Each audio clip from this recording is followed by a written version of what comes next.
अस्सलामु अलैकुम वरहमतुल्लाहि वबरकातुहू। मोहतरम भाइयों, बुज़ुर्गों, दोस्तों, बार बार एक सवाल ये पूछा जा रहा है कि सऊदी गवर्नमेंट ने फ़लस्तीन के लिए क्या किया। कल मैं ऑलरेडी इसके ऊपर सबक दे चुका हूँ कि सऊदी गवर्नमेंट ने और 57 मुस्लिम मुल्कों ने बाकी जो दुनिया के अंदर रहने वाले मुसलमान हैं उनके लिए क्या क्या किया। लेकिन फिर भी ये सवाल बार बार पूछा जा रहा है कि फ़लस्तीनियों के लिए क्या किया। तो कुछ बातें मैं यहाँ पे बता देना ज़रूरी समझता हूँ। सबसे पहली चीज़, एक तबका ऐसा है जो माशाअल्लाह पढ़ा लिखा है, जो हमारी बातों को पूरे ध्यान तवज्जो के साथ में सुनता है, उनके लिए मैं ख़ास तौर पे ये मैसेज दे रहा हूँ। देखो, सबसे पहली चीज़ तो ये है कि सऊदी गवर्नमेंट ही वो है जिसने सबसे पहले ये जो बेचारे फ़लस्तीनी हैं, जो अपना मुल्क छोड़कर, जो 4 मरतबा की जो जंगें हुई है 1948 के अंदर, 1967 के अंदर, 1973 के अंदर और 82 के अंदर, ये जितने भी हालात जब भी बिगड़े हैं, और फ़लस्तीनी वो अपना मुल्क छोड़कर उन्होंने जो दूसरे मुल्कों में हिजरत की है, सिर्फ सऊदी गवर्नमेंट वो है जिसने उनको अपने यहाँ पे मुहाजिरीन की हैसियत से अपने मुल्क के अंदर उनको जगह दी। आज की तारीख़ में 50 लाख फ़लस्तीनी मुहाजिरीन वो सऊदी अरब के अंदर क़ियाम पजीर है। 50 लाख, याद रखो। और दूसरी बात, सिर्फ फ़लस्तीनी मुहाजिरीन नहीं है, इनके अलावा जो रोहिंग्या मुसलमान हैं वो भी अगर आप देखेंगे तो आपको वहाँ पे लाखों की तादाद में मिलेंगे। पहला वो मुल्क है रोहिंग्या मुसलमानों को जिसने सऊदी ने अपने यहाँ पे पनाह दी, और वाक़ई में भी काबिल तारीफ़ है सऊदी के वो लोग जिन्होंने इन रोहिंग्या मुसलमानों को अपने घरों के अंदर मुलाजिम की हैसियत से पूरी फैमिलीज़ को जगह दी, उनको रहने के लिए मकानात दिए। और सऊदी जो वहाँ के जो लोग हैं, लोकल लोग, उनके बच्चे जिन स्कूलों में पढ़ते हैं, उन्हीं स्कूलों के अंदर ये रोहिंग्या मुसलमानों के बच्चे और फ़लस्तीनियों के बच्चे वहाँ पे पढ़ते हैं। यानी उनको पूरा बराबरी का दर्जा दिया, बराबरी का हक़ दिया।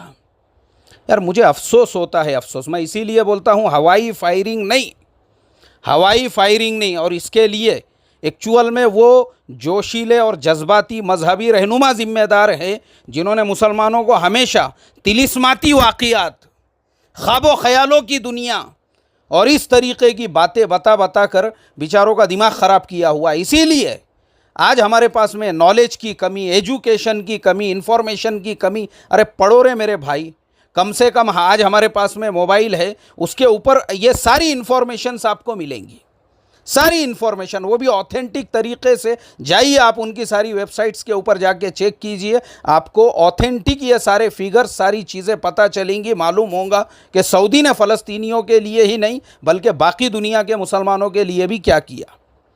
ये 2 मुल्कों के अलावा और मैं आपको बता दूं, जिस वक्त में सोवियत यूनियन के अंदर जब ये सारे मुस्लिम मुल्कों को सोवियत यूनियन ने अपने कब्ज़े में ले लिया, कज़ाकिस्तान है, किर्गिज़िस्तान है, उज़्बेकिस्तान है, तुर्कमेनिस्तान है, ताजिकिस्तान है और तुर्किस्तान जो शिनजियांग है चाइना का, ये सारे इलाक़ों के अंदर भी मुसलमानों के ऊपर जब ऐसे हालात आए कि उनको अपना मुल्क छोड़कर हिजरत करना पड़ी, पता है आपको वो मुसलमान कहाँ गए? एक बहुत बड़ी तादाद उन मुसलमानों की आज भी सऊदी अरब के अंदर रहती है।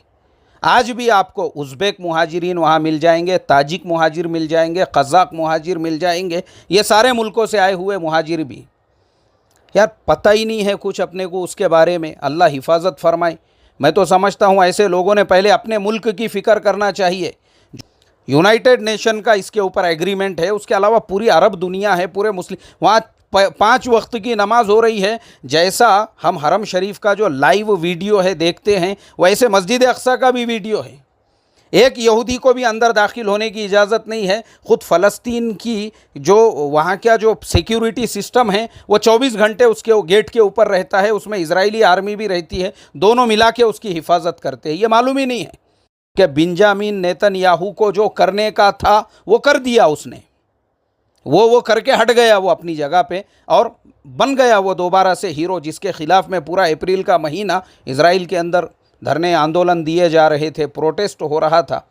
अल्लाह हमको समझ अता फ़रमाए। तो इसके लिए ये सऊदी, अरे भाई सऊदी के जो एहसानात है आप सोच भी नहीं सकते हैं। बहुत सारे ऐसे मुल्कों में जहां मुसलमानों की तादाद कम है, वहां पे अगर मुसलमान अमन से है, चैन से है, सुकून से है, तो याद रखो उसमें भी सऊदी गवर्नमेंट का बहुत बड़ा हिस्सा है। इसलिए कि उसने उन मुल्कों को ताउन के नाम पर, मदद के नाम पर हज़ारों करोड़ों रुपयों की जो है उनको मदद की और उनको डोनेशन दिया और उनके मुल्कों के अंदर पैसा लगाया, इन्वेस्टमेंट किया ताकि उस मुल्कों से रिलेशन बन सके। जैसे मैंने बताया कल के इसमें भी कि यूनाइटेड नेशन को आज से चंद साल पहले उन्होंने 1.5 लाख करोड़ रुपये सिर्फ ये दुनिया को दिखाने के लिए कि जिन मुसलमानों के नाम पे तुम जो झूठे लेबल लगा रहे हो वो इतने करोड़ों रुपये डोनेशन भी देते हैं। 1.5 लाख करोड़ रुपये का जो डोनेशन उन्होंने दिया, ये सब बातों का हमको इल्म होना चाहिए। ये सब बातों की हमने तहकीक, इसलिए मेरे प्यारे भाइयों, मैं आप तमाम लोगों से यही रिक्वेस्ट और दरख्वास्त करूँगा, याद रखो हवाई फायरिंग पे कोई भरोसा नहीं। हवाई फायरिंग, जोश, जज्बात, तिलिस्माती बातें, मैं तो वो रहनुमाओं को तलाश कर रहा हूँ जिन्होंने आज से 8 दिन पहले ईद के बयान में ही ऐलान कर दिया था फ़लस्तीन के फ़तेह की मैं तुमको खुशखबरी सुना देता हूँ। वाह वाह वाह वाह, शाबाश है हज़रत। 8 दिन पहले फ़लस्तीन की फ़तेह की खुशखबरी सुना दी है और करंट वहाँ की सिचुएशन ये है कि आधा गाज़ा शहर बर्बाद हो चुका है। अभी एक ख़बर में पढ़ रहा था कि जो वहाँ का एक लौता कोविड टेस्टिंग सेंटर था वो भी बर्बाद हो चुका है। 6 लाख से ज़्यादा बच्चे जो स्कूलों में पढ़ते थे उनके स्कूल बर्बाद हो चुके हैं। 11 लाख लोग वो है जिनके घरों के पानी के कनेक्शन जो है वो पूरी तरह से बर्बाद हो चुके हैं, बिजली के कनेक्शन बर्बाद हो चुके हैं और बेचारे जो है अंधेरे में है। कहाँ है वो हम्मास, कहाँ है वो पहले दिन जिन्होंने जो है बेंजामिन नेतन्याहू के हुक्म पर सिर्फ वरगलाने का, उचकाने का काम किया, हट गए उसके बाजू में। अब बर्बादी किसकी हुई? कुछ नहीं है, सिर्फ उनको वरगला के, उकसा के उनको छोड़ दिए और उसके बाद जो उनकी तरफ से रिएक्शन और अटैक हुआ, पूरे शहर बर्बाद हो चुका है। और सिर्फ गाज़ा शहर नहीं, अभी न्यूज़ देख रहा था BBC के ऊपर, वो बता रहे थे अब तो जो वेस्ट बैंक का एरिया है वहाँ पे भी हालात ख़राब हो चुके हैं। वहाँ पे भी जो है इस तरीक़े से आर्मी जो है लोगों के ऊपर, लोगों को गिरफ़्तार करके ले जा रही है। अल्लाह हिफाजत फ़रमाए मेरे मोहतरम दोस्तों, अल्लाह हिफाजत फ़रमाए। या ऐसे जो जज्बाती रहनुमा हैं, सिर्फ बयानों के अंदर उम्मत को जो है फ़लस्तीन के कामयाबी की वो अंधाधुन फायरिंग, कोई उसका बेस नहीं है, कोई बुनियाद नहीं, कुछ नहीं है। फ़तेह की खुशखबरी सुना रहे हैं और यहाँ 300 से ज़्यादा जो फ़लस्तीनी हैं वो अब तक शहीद हो चुके हैं, 1500 से ज़्यादा ज़ख्मी हो चुके हैं, 11 लाख से ज़्यादा अंधेरे में हैं, उनके घर बर्बाद हो चुके हैं, 6 लाख बच्चों के स्कूल के तालीम का मसला है। अल्लाह हमको समझ अता फ़रमाए और जो ऑथेंटिक ये बातों पे अल्लाह हमको अमल करने की तौफ़ीक़ अता फ़रमाए और बिला वजह की ये बदगुमानियाँ और गलत फहमियाँ कि सऊदी फ़लस्तीन के लिए क्या कर रहा है, मालूम ही नहीं है, कुछ मालूम नहीं है, और सऊदी फ़लस्तीन के लिए क्या कर रहा है। अल्लाह हिफाजत फ़रमाए। अस्सलामु अलैकुम व रहमतुल्लाहि व बरकातुहू।